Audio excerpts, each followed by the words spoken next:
भारत पाकिस्तान बंटवारे को लेकर एनसीईआरटी ने एक नया मॉड्यूल जारी किया। इससे स्टूडेंट्स ये जान और समझ पाएं कि विभाजन क्यों हुआ, इसके पीछे जिम्मेदार कौन था। ये एनसीईआरटी का बच्चों को पढ़ाने का मकसद था।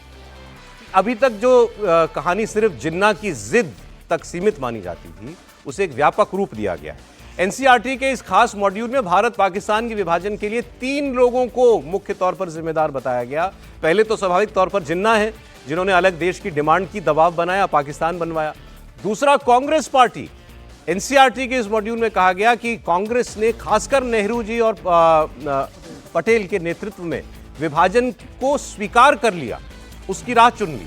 और तीसरे लॉर्ड माउंटबेटन, जो उस वक्त भारत के क्या सर गवर्नर जनरल वाइसरॉय थे, गवर्नर जनरल थे, इन्होंने विभाजन को औपचारिक रूप दिया और लागू किया।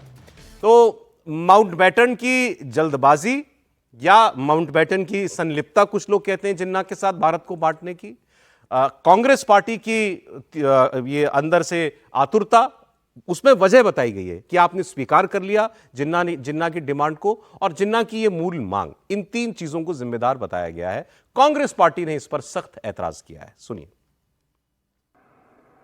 आग लगा दीजिए इस किताब को अगर ये सब नहीं लिखा है तो। ये है हकीकत। ये हिंदू महासभा और मुस्लिम लीग की जुगलबंदी से पार्टीशन हुआ है।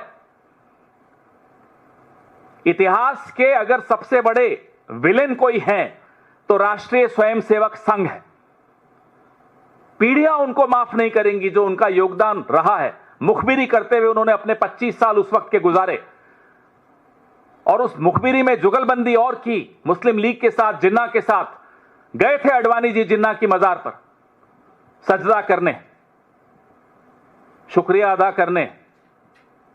इसलिए जिस तरह से संस्थाओं में ये हस्तक्षेप करके इतिहास को तोड़ मरोड़ रहे हैं, हम कोई चुप बैठने वाले हैं? क्या ये इतिहास के पन्ने हटा सकते हैं? ये वाले 1938 वाले, 1940 वाले, 1942 वाले?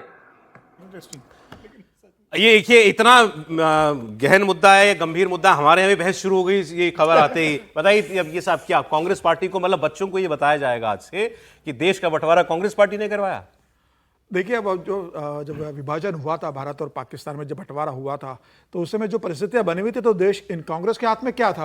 अंग्रेज तो तय कर गए कि हम जाने वाले, जिन्ना को पाकिस्तान देकर जाएंगे। उन्हें केक के समान काटा, पाकिस्तान जिन्ना को दिया, जिन्ना लेके चले गए, अपने उड़ गए प्लेन में कि अब मैं पाकिस्तान का राष्ट्रपति बन गया और राष्ट्र प्रमुख बन गया हूँ।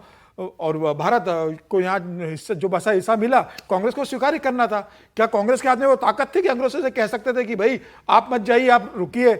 उस समय कांग्रेस को निकालने का इतना आंदोलन चला और इसमें तो उन्होंने भला हो कि गांधी जी का जिक्र नहीं किया कि गांधी भी जिम्मेदार थे। तो गांधी ने तो कहा था ना कि भाई अगर बंटवारा होगा तो मेरी लाश पे होगा, तो गांधी जी को छोड़ दिया और पटेल साहब को लेकर आ गए। जो पटेल साहब, मतलब जिसके पटेल साहब के अब गुजरात से आते हैं, तो अब मोदी जी और शाह जी क्या इस बात पर सहमत होंगे कि एनसीईआरटी किताब ने पटेल को विभाजन का प्रमुख अपराधी बता दिया है? भाई आप गांधी को छोड़ के डायरेक्टली नहीं बताया होगा, लेकिन उस वक्त कांग्रेस की लीडरशिप तो नेहरू जी और पटेल जी के हाथ में थी। नहीं, नेहरू जी के पास थी ना, प्रधानमंत्री नेहरू जी थे, कांग्रेस का नेहरू जी के कहने पे थी, गांधी जी के कहने में थी। पटेल जी तो वही कहते थे जो नेहरू जी कहते थे। तो आप अगर सीधे सीधे पटेल साहब को लेकर आ रहे हो, गांधी जी को छोड़ रहे हो। आप ही लोगों ने बताया कि सारी कांग्रेस पार्टी चाहती थी कि पटेल साहब पहले प्रधानमंत्री हो, सारे राज्य प्रमुखों ने उनकी यही कहा था, अध्यक्ष बने पहले, उसमें उसके बाद ही प्रधानमंत्री का वो था। हाँ, वही मतलब वही बनते लीडरशिप में। नहीं, ये बात भी पूरी तरह से सही नहीं है। कांग्रेस ने ये जरूर कहा था कि भाई पटेल लोकप्रिय थे, लेकिन दुनिया और देश के अंदर तो जवाहरलाल नेहरू ज्यादा लोकप्रिय थे ना। तो पटेल साहब ने कहा भी था कि कांग्रेस में मैं जरूर लोकप्रिय हो सकता हूं, लेकिन दुनिया में लोकप्रियता तो नेहरू की क्या आर्गुमेंट है कि दोष देना था तो केवल नेहरू जी को देते? सरदार तय था बंटवारा। अब कांग्रेस थी, इसलिए कांग्रेस के मत्थे में मरा गया है। उस समय कोई दूसरी पार्टी होती, कोई दूसरा आजादी का नेतृत्व करता, उसके माथे मरा जाता।